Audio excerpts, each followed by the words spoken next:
Good morning, this is Chris with Paragon Inspection. Today's inspection topic is breaker panels.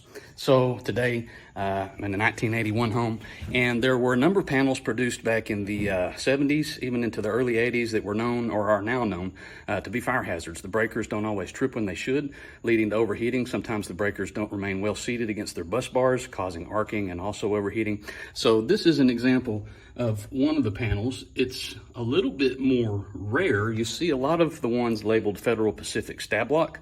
This one is a Sylvania Zinsco.